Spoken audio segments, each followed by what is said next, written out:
নমস্কাৰ প্ৰিয় বন্ধু বান্ধৱীসকল, আপোনাৰ ঘৰত যদি অপায় অমংগল, বেমাৰ ব্যাধি, ধন টকা পইচাৰ নাটনি, সন্তানৰ অসফলতা, শত্ৰুৰ হিংসা আদি সমস্যা হৈ আছে, তেনে এখন কাছ মূৰ্তি ঘৰৰ এই স্থানত কোনো এটা বৃহস্পতিবাৰে ৰাখক।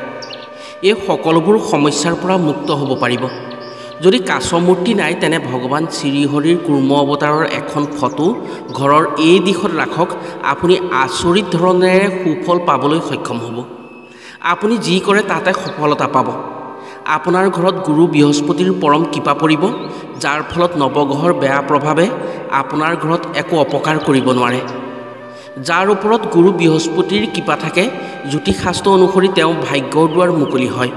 সেই ব্যক্তিৰ ভাগ্যৰ সকলো দোষ খণ্ডন হৈ সৌভাগ্যশালী হয়। আশা কৰা মতে সকলো সুখৰ অধিকাৰী হ'ব পাৰে।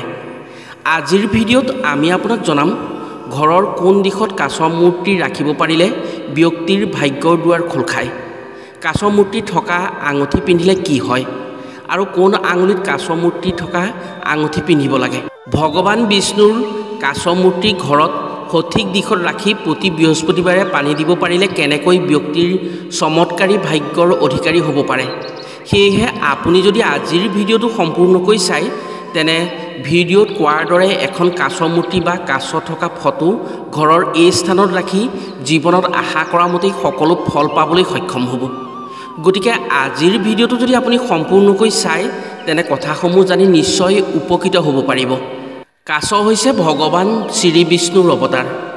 যেতিয়া দেৱতা আৰু দৈত্যই মিলি সমুদ্ৰ মন্থন কৰিবলৈ চেষ্টা কৰিছিল, তেতিয়া ভগৱান শ্ৰী বিষ্ণুৰ পৰামৰ্শ মতে মন্দৰগিৰি পৰ্বতটো আনি সমুদ্ৰত স্থাপন কৰি বাসুকীৰ দ্বাৰা দেৱতা আৰু দৈত্যই বল প্ৰয়োগ কৰি সমুদ্ৰ মন্থন কৰিবলৈ চেষ্টা কৰিছিল। কিন্তু সমুদ্ৰৰ বেছি গভীৰতা থকাৰ বাবেই মন্দৰগিৰি পৰ্বত সম্পূৰ্ণৰূপে সমুদ্ৰত ডুবি গৈছিল, আৰু দেৱতা আৰু দৈত্যই সমুদ্ৰ মন্থন কৰি সমুদ্ৰৰ গৰ্ভৰ পৰা অমৃত ওলোৱাৰ আশা মিছা হৈ পৰিছিল। তেতিয়া দেৱতা আৰু দৈত্যই উপায় নাপাই ভগৱান শ্ৰীহৰিক ইয়াৰ সমাধান বিচাৰিছিল। ভগৱান শ্ৰীহৰিয়ে একো উপায় নেদেখি নিজে কাছ ৰূপ ধৰি সমুদ্ৰৰ বুকুত মন্দৰগিৰি পৰ্বত পিঠিত লৈ তললৈ ডুবি নোযোৱাকৈ দাঙি ধৰিছিল।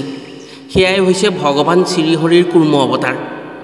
ভগৱান শ্ৰীহৰিৰ কুৰ্ম অৱতাৰক সঠিক দিশত ৰাখি যদি প্ৰতি বৃহস্পতিবাৰে পানী দিব পাৰে, তেনে শাস্ত্ৰ অনুসৰি যিদৰে সমুদ্ৰৰ গৰ্ভত মন্দৰগিৰি পৰ্বত ডুবি নোযোৱাকৈ ধৰি ৰাখিছিল, ঠিক সেইদৰে সকলো বিপদ বিঘিনিৰ পৰা ভগৱান বিষ্ণুৱে সেই ব্যক্তিক ৰক্ষা কৰে বুলি উল্লেখ আছে।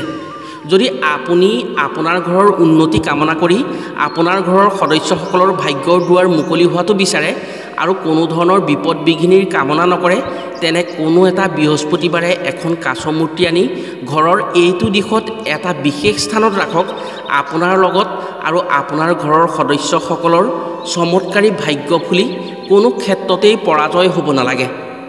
প্ৰিয় বন্ধু বান্ধৱীসকল, তেনে জানো আহক, কাছ মূৰ্তি ঘৰত কেনেকৈ কোন স্থানত ৰাখিব পাৰিলে বৃহস্পতি গুৰুৰ পৰম কৃপাত সকলো বিপদ বিঘিনিৰ পৰা ৰক্ষা পৰিব পাৰি, বা কাছৰ আঙুঠি পিন্ধিলে কি কি ক্ষেত্ৰত শুভ হয়। কথাখিনি কোৱাৰ আগতেই আপোনাক এটি সৰু অনুৰোধ জনাওঁ। ভিডিঅ'টো যদি ভাল পায়, তেনে এটা লাইক কৰাৰ লগতে কমেণ্ট বক্সত জয় গুৰু বৃহস্পতি বুলি লিখিবলৈ কেতিয়াও নাপাহৰিব। আৰু যদি আমাৰ চেনেললৈ প্ৰথম আহিছে, তেনে চেনেলটো ছাবস্ক্ৰাইব কৰাৰ লগতে অন্য 10জনে উপকৃত হোৱাকৈ ভিডিঅ'টো শ্বেয়াৰ কৰিবলৈ অনুৰোধ জনালোঁ। আপুনি হয়তো বহু মানুহৰ ঘৰতে ভগৱান শ্ৰীহৰিৰ কাছ অৰ্থাৎ কুৰ্ম অৱতাৰৰ মূৰ্তি বা কাছ মূৰ্তি ঘৰৰ ড্ৰয়িং ৰুমত দেখিছে। বহু মানুহেই এই কাছ মূৰ্তি ৰাখে, কিন্তু ঘৰৰ কোন দিশত কেনেকৈ ৰাখিব লাগে সেই কথা নাজানি ভুল দিশত আৰু কোনো নিয়ম নীতিৰ মাজেৰে নৰখাৰ ফলত তেওঁলোকে সুফল নাপায়। ঘৰত কাছ মূৰ্তি থকাৰ পাছতো তেওঁলোকৰ ঘৰত বিভিন্ন আলহী আহুকালে দেখা দি ঘৰলৈ বিপদ বিঘিনি আনে। আমি আজিৰ ভিডিঅ'ত কোৱা নিয়মত যদি আপোনাৰ ঘৰত ভগৱান বিষ্ণুৰ কাছৰ মূৰ্তি ৰাখিব পাৰে, তেনে তাৎক্ষণিক ফল পাবলৈ আপুনি সক্ষম হ'ব। এই নিয়ম যদি আপুনি মানি কাছ মূৰ্তি ঘৰলৈ আনিব পাৰে বা ঘৰত ৰাখিব পাৰে, তেনে ভাগ্যৰ দুৱাৰ মুকলি হয় আৰু গুৰু বৃহস্পতিৰ কৃপাত সকলোখিনি দোষ খণ্ডন হয়। ইয়াৰ উপৰিও ভগৱান ধনন্তৰী আৰু মাতা লক্ষ্মীৰ পৰম কৃপাত ধন টকা পইচাৰ ক্ষেত্ৰত কেতিয়াও অভাৱ অনাটনত পৰিব লগা নহয়। কাৰণ ভগৱান ধনন্তৰী আৰু মাতা লক্ষ্মী সমুদ্ৰ মন্থনৰ ফলতেই উৎপত্তি হৈছিল। যাৰ ঘৰত কাছ মূৰ্তি সঠিক দিশত আৰু শুদ্ধ নিয়মত ৰাখিব পৰা হয়, সেইখন ঘৰত লক্ষ্মী বাস হোৱাটো নিশ্চিত হৈ পৰে আৰু ধনন্তৰীৰ কৃপাৰ ফলত ধন টকা পইচাৰ ক্ষেত্ৰত সকলো ফালৰ পৰা জয় জয়ময় হয়। 1 নম্বৰতে হৈছে, আপুনি যদি কাছ মূৰ্তি ঘৰলৈ অনাৰ কথা ভাবে, তেনে বৃহস্পতিবাৰেহে ঘৰলৈ কাছ মূৰ্তি আনিব। এই বাৰত কাছ মূৰ্তি ঘৰলৈ আনিলে বৃহস্পতি গুৰুৰ পৰম কৃপা পায়। আনহাতে বৃহস্পতি বাৰটো হৈছে ভগৱান শ্ৰী বিষ্ণুৰ বাৰ আৰু এই দিনটোত ভগৱান শ্ৰীহৰিক পূজা কৰা হয়। এইবাৰে ঘৰলৈ কাছ মূৰ্তি আনিলে ভগৱান বিষ্ণুৰ লগতে মাতা লক্ষ্মীৰ পৰম কৃপাত ঘৰৰ পৰা দৰিদ্ৰতা দূৰ হোৱাৰ লগতে বৃহস্পতি গুৰুৰ পৰম কৃপাত ব্যক্তিৰ ভাগ্যৰ দুখ খণ্ডন হয়। ইয়াৰ উপৰিও ব্যক্তিৰ আয়ুস বৃদ্ধি হয়। 2 নম্বৰতে হৈছে, আপুনি যদি নতুনকৈ ব্যৱসায় বাণিজ্যৰ ক্ষেত্ৰত আগবাঢ়িছে, তেনে আপুনি নিশ্চয় এখন কাছ মূৰ্তি ঘৰলৈ আনক, নাইবা এটা কাছ আঙুঠি ধাৰণ কৰক।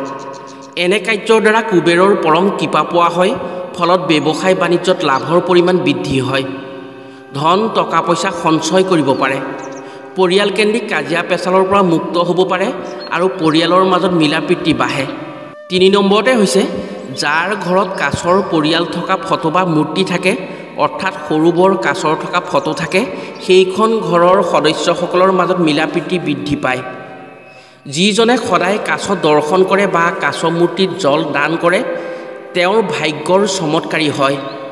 যিকোনো ক্ষেত্ৰত সৌভাগ্যশালী হৈ তেওঁ ভাগ্যৰ দুৱাৰ মুকলি হয়। 4 নম্বৰতে হৈছে, আপোনাৰ জীৱনত যদি ধাৰ ঋণৰ সমস্যা আহিছে, ব্যৱসায় বাণিজ্যত লোকচান হৈ ধাৰ ঋণ হৈছে, তেনে সেই ব্যৱসায় প্ৰতিষ্ঠানত যিকোনো এটা বৃহস্পতিবাৰে এখন ৰূপৰ কাছৰ মূৰ্তি ক্ৰয় কৰি আনি ঘৰৰ পশ্চিম দিশত উত্তৰ পূব মুৱাকৈ ৰাখি প্ৰতিদিনেই পানী দিয়াৰ ব্যৱস্থা কৰক। এনে কাৰ্যৰ দ্বাৰা ধন কুবেৰৰ পৰম কৃপা পৰে।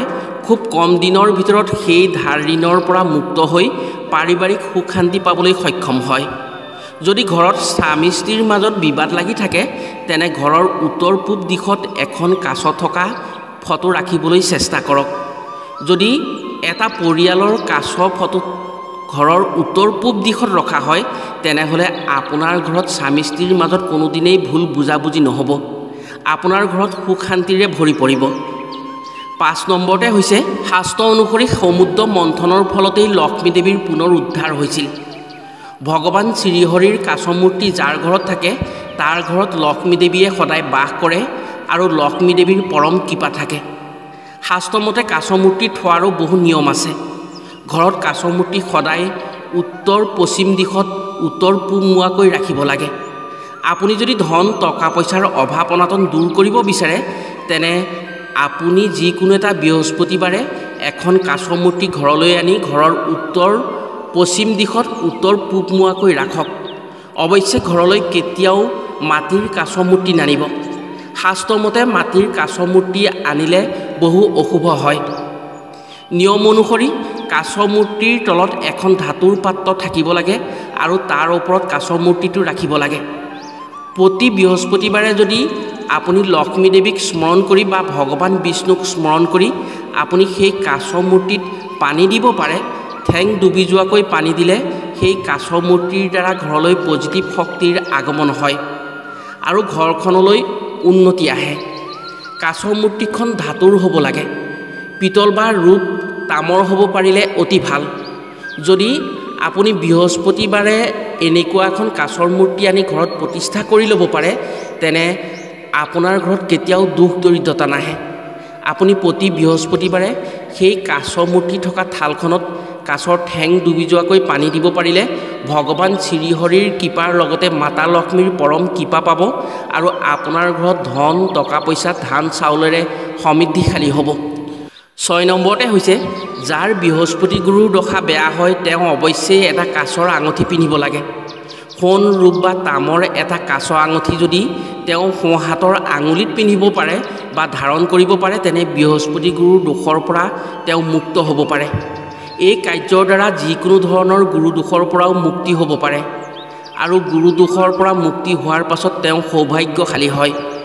বিশ্বাস কৰা হয় যে যদি ঘৰত পিতলৰ কাছ মূৰ্তি থাকে, তেনে ঘৰৰ পৰা অপশক্তি আঁতৰি যায় আৰু সেইখন ঘৰত যোগাত্মক শক্তিৰ আগমন হয় আৰু সেইখন ঘৰত যিকোনো বেমাৰ ব্যাধিৰ পৰা মুক্ত হ'ব পাৰে। লগতে ধনন্তৰী বাস হৈ ধন টকা পইচাৰ ক্ষেত্ৰত তেওঁলোক চহকী হয়। ভাগ্যৰ দোষৰ পৰাও মুক্তি হ'ব পাৰে। তেওঁলোকৰ যদি ভাগ্যত বেয়া দোষ আছিল সেই দোষখিনি খণ্ডন হৈ সৌভাগ্যশালী হয়। আপোনাৰো যদি এনে দোষ আছে বা বৃহস্পতি গুৰুৰ দশা পৰি আছে তেনে আপুনি নিশ্চয় এটা কাছৰ মূৰ্তি ধাৰণ কৰক। তেতিয়া আপুনি সৌভাগ্যশালী হ'ব। যিকোনো ক্ষেত্ৰত আপুনি সফলতা অৰ্জন কৰিবলৈ সক্ষম হ'ব। বন্ধু বান্ধৱীসকল, আপোনাৰ ক্ষেত্ৰতো যদি এনে কোনো সমস্যা হৈছে, আপুনি বহু কষ্ট কৰাৰ পাছতো সফলতা অৰ্জন কৰিবলৈ সক্ষম হোৱা নাই, আপোনাৰ ঘৰত অপায় অমংগল হৈ আছে, কাজিয়া দন হাই আদি লাগি আপোনাৰ ঘৰত অশান্তিৰ সৃষ্টি হৈছে, ঘৰৰ ব্যক্তিসকলৰ মাজত মনোমালিন্য হৈ আপুনি অশান্তি ভোগ কৰিব লগা হৈছে, তেনে আপুনি নিশ্চয় ঘৰত এটা কাছৰ মূৰ্তি স্থাপন কৰক। আৰু আপোনাৰ ব্যৱসায় বাণিজ্যত যদি লোকচানৰ পৰিমাণ বৃদ্ধি হৈছে, ব্যৱসায় বাণিজ্যত লোকচান খাইছে, তেনে বৃহস্পতিবাৰে এটা কাছ আঙঠি আনি আপুনি সোঁহাতত ধাৰণ কৰক। আপুনি নিশ্চয় সুফল পাবলৈ সক্ষম হ'ব। আশা কৰিছোঁ আপুনিও আপোনাৰ ঘৰত কাছৰ মূৰ্তি স্থাপন কৰি বা কাছৰ আঙঠি ধাৰণ কৰি নিশ্চয় সুফল পাবলৈ সক্ষম হ'ব। আজিলৈ ভিডিঅ'টো ইমানতে সামৰিছোঁ। পুনৰ অন্য এটি ভিডিঅ'ৰ জৰিয়তে লগ পোৱাৰ প্ৰতিশ্ৰুতিৰে আজিলৈ আহোঁ। সকলো ভালে থাকক, সুস্থ থাকক। ধন্যবাদ।